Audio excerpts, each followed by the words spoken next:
Hola a todos, espero que os encontréis bien. Soy José Manuel Gallego y vengo a contaros un poquito la actividad que he preparado. Esta actividad está relacionada con los tipos de mezclas y más concretamente con la separación de los elementos de una mezcla y las técnicas que hay para realizarlo, como pueden ser la decantación, la filtración o la evaporación, entre otros. Para explicar la actividad he preparado esta breve presentación en la que aparece una introducción con el porqué de la actividad, los aspectos importantes o relevantes de la misma, una explicación de la actividad por partes, propuestas de mejora tras el análisis de la actividad y por último unas conclusiones finales. Comenzamos con la introducción. ¿Por qué esta actividad? Bien, pues porque pienso que la separación de mezclas y las técnicas de separación de mezclas suelen llamar bastante la atención de los alumnos y esto nos permite realizar actividades variadas y diversas y a su vez que le interesen a los alumnos. En cuanto a los aspectos importantes, comenzamos por los objetivos.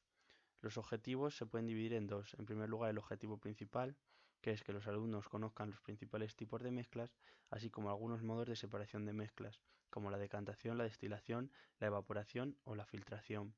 Y por otro lado, los objetivos específicos, entre los que destacan fomentar las relaciones entre los alumnos mediante el trabajo en grupo o realizar exposiciones orales para transmitir y compartir conocimientos. Pasamos a los contenidos. Los contenidos aparecen recogidos del currículo básico de primaria, tanto del bloque 1 como del bloque cuarto. El bloque 1 es general para toda la etapa de primaria y destacan la utilización de diferentes fuentes de información, observación directa e indirecta de la naturaleza, empleando instrumentos apropiados a través del uso de libros, medios audiovisuales y tecnológicos, o trabajo individual y en grupo.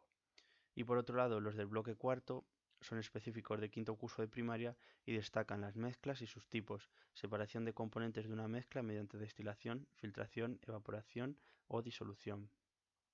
En cuanto a las competencias trabajadas, hemos intentado trabajarlas todas de manera conjunta. En primer lugar, la competencia lingüística la hemos intentado trabajar mediante la puesta en común junto al resto de compañeros de las conclusiones obtenidas. La competencia matemática y competencias básicas en ciencias y tecnología se trabaja intrínsecamente con los contenidos. La competencia de aprender a aprender se intenta trabajar mediante la libertad en el trabajo, es decir, el profesor da unas pautas de trabajo y deja libertad a los alumnos para actuar. Las competencias sociales y cívicas se trabajan mediante el trabajo en grupo, ya que los alumnos tienen que relacionarse para conseguir un resultado mejor. La competencia digital se intenta trabajar mediante la búsqueda de información con elementos tecnológicos.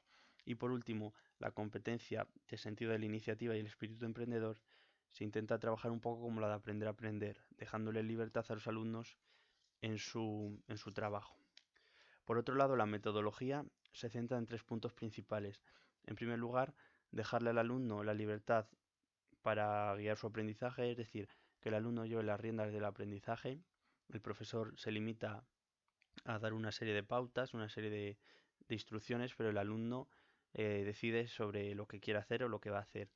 Por otro lado, otro aspecto muy importante para la metodología es el trabajo en grupo, porque, como decíamos anteriormente, las competencias nos permite consolidar el proceso de socialización de los niños y que aprendan diferentes habilidades sociales. Y por último, otro aspecto muy importante de la metodología es la exposición de las conclusiones finales, ya que pueden surgir diferentes puntos de vista e incluso algún debate constructivo. Por último, los recursos espaciales, materiales y temporales. Comenzaremos con los materiales, ya que destacan, por un lado, los materiales que pueden conseguir los niños en su uso cotidiano, como puede ser papel, sal, agua, etcétera, y por otro lado, los materiales que necesitan específicos de laboratorio, como pueden ser matraces, vasos de precipitado, embudos de decantación, etcétera. Por este caso, el espacio en el que se va a realizar la actividad puede ser el aula ordinaria, pero mejor si es un espacio que tenga el centro para el laboratorio, ya que trasladar todo el material de laboratorio al aula puede ser un poco costoso. Y en cuanto al tiempo, la actividad está preparada para trabajarla en dos sesiones de 50 minutos. En la primera sesión el profesor explicará lo que hay que hacer y empezarán a trabajar los alumnos, y en la segunda terminarán el trabajo y será la exposición final de las conclusiones.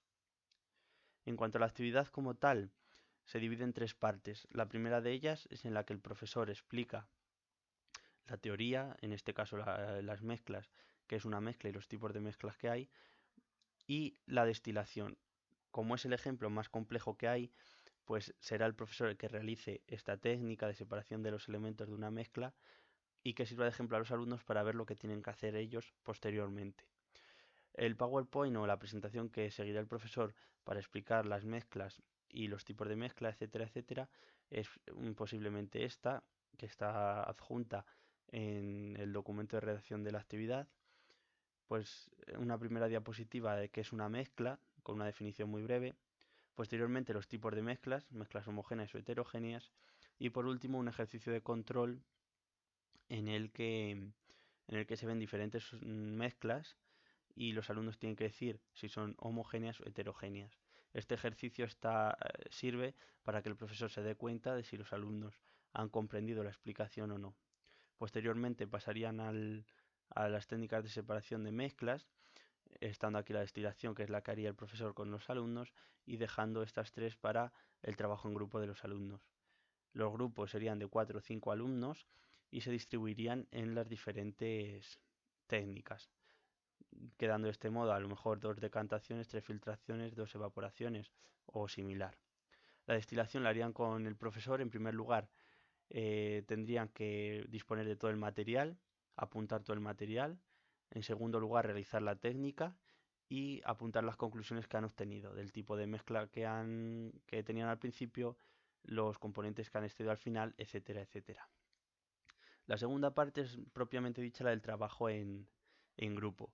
En esta parte es en la que los alumnos, con la técnica que les haya correspondido, por sorteo o por elección propia, tienen que buscar información sobre esa técnica, conseguir todos los materiales necesarios y realizarla. Esta es la parte más productiva para los alumnos, porque son ellos mismos los que van investigando en cómo se hace la técnica, qué tienen que hacer, lo van apuntando para posteriormente contarlo a sus compañeros al finalizar la clase. Por último, la tercera parte es la exposición y puesta en común. Cada grupo de alumnos tiene que contar los resultados que ha obtenido y ver si coinciden con los compañeros que tienen la misma técnica que ellos. En esta parte y en las otras dos anteriores, el profesor va a ir observando las conductas y comportamientos de los alumnos para intentar llevar una evaluación de la actividad. En cuanto a las propuestas de mejora, encontramos tres aspectos importantes que, tras analizar detenidamente la actividad, se pueden mejorar. En primer lugar, la temporalización. En el documento redactado de la actividad aparece una sesión para explicación del profesor y otra sesión solo de trabajo en grupo. Tras analizar la actividad, es mejor quitarle tiempo a la explicación del profesor, porque no es necesario 50 minutos para una explicación del profesor, y darle más tiempo a los alumnos para que realicen su trabajo y la posterior explicación a los compañeros. En segundo lugar, la evaluación. Como hemos dicho anteriormente, era una evaluación mediante la observación del profesor de aspectos y conductas, etcétera. Pienso que es mejor plasmar esas observaciones en algún tipo de ficha o rúbrica para tenerlo permanente y así realizar una evaluación de manera más significativa. Y por último, la adaptación a la situación de manera extraordinaria, y debido a la situación que estamos viviendo, pues ver un poco cómo trasladar esto si estuviéramos en esta situación a la hora de realizar esta actividad. Y puede ser pues mediante actividades del uso cotidiano en el que vemos mezclas, como puede ser el simple hecho de hacer café o de echar aceite en el fregadero. Es decir, que hay muchas situaciones en las que se puede ver las mezclas, tipos de mezclas, como veíamos en el ejercicio de control de la presentación de la parte 1, etcétera. Y por último, las conclusiones. Las conclusiones de la actividad en general. Me ha parecido una práctica muy útil, tanto para aprender a programar actividades como para tener más formación en este aspecto, porque realmente a veces sabemos programar una actividad de manera muy básica. También me parece que es un impulso para la creatividad y la capacidad de innovar, debido a que hay numerosas actividades ya creadas y es necesario, cada vez que se pretende crear una actividad nueva, pues darle a la creatividad. Y por último, contraste y selección de nuevos recursos, porque también hay numerosos recursos actualmente y hay que seleccionar los que más se apropian a nuestras necesidades en cada uno de los supuestos. Eso es todo, espero que os haya gustado y que os sirva para el futuro. Y nada, cualquier duda ya sabéis, a los comentarios.